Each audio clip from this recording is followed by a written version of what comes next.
We read about the mutiny of Korach against Moshe.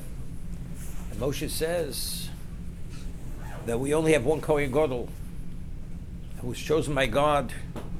And to prove the point, he told all these people who claimed that they wanted the kuna, each should take a fire pan with ketores, with the incense, and they should burn it.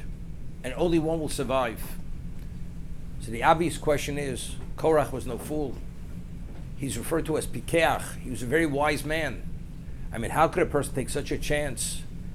Understanding, if you have a 251 odds that you're not going to make it, how do you take such a chance? It's Pikeach. So the Midrash says, Korach shepikeach hoye marol shtus hazer. Why did he enter in such a level of foolishness?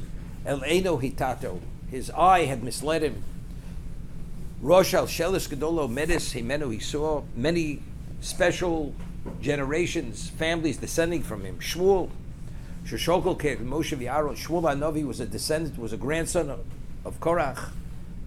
Shenema Moshe v'Aaron v'Chona v'Shmuel kori Shmo. Vesem v'Arba mishmoros omdos mimnei bono.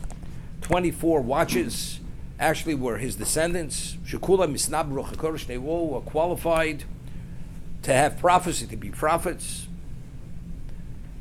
So he had said, Efsher, hagudul hazeh asidu lama mimenu v'ani oved.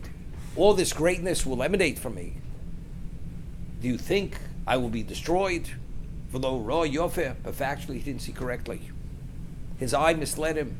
Fishabonav hoyosin tshuva v'odim mehem. All these families that descended from him, they were from his children. Meaning his children initially were together with him in this mutiny, and at the last moment they did tshuva, and therefore they survived. They were not swallowed up by the earth. And all these special generations, Shmuel Hanavi, they descend from his children, but he was lost. His eye had misled him. But of course he was not a fool, because he felt, based on what he saw, it's an impossibility that he should be destroyed. He will be the one to survive. But evidently, why does his children do tshuva? Evidently he understood that since his children were together with him in this mutiny, factually, they will not be able to do tshuva. If they did the wrong thing, they will not be able to do tshuva. So why were they able to do tshuva?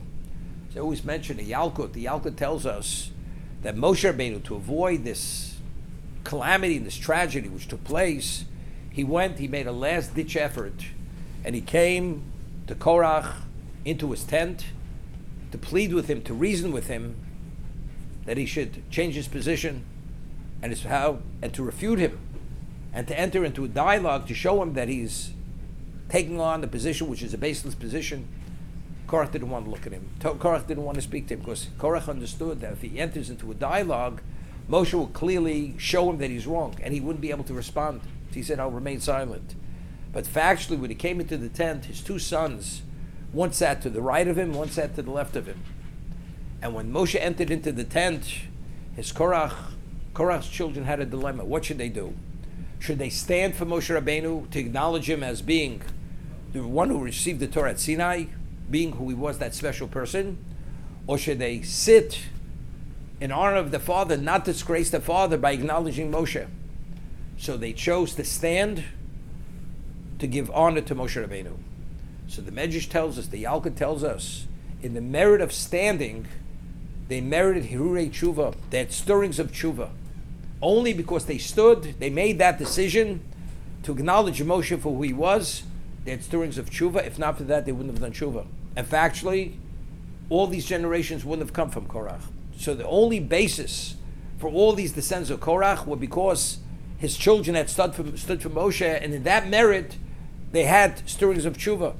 So in terms of Korach understanding the nature of what he did, that if he's wrong, it's hopeless. You will not do Tshuva. So therefore, if he's not going to do Tshuva, his children aren't going to do Tshuva, so where are all these descendants coming from? Evidently, he's meant to be the lonely survivor. Otherwise, how does he have descendants? But he realized that because his children made a decision not to do Tshuva, to stand for Moshe, in that merit they have the stirrings of Tshuva, and therefore they survived.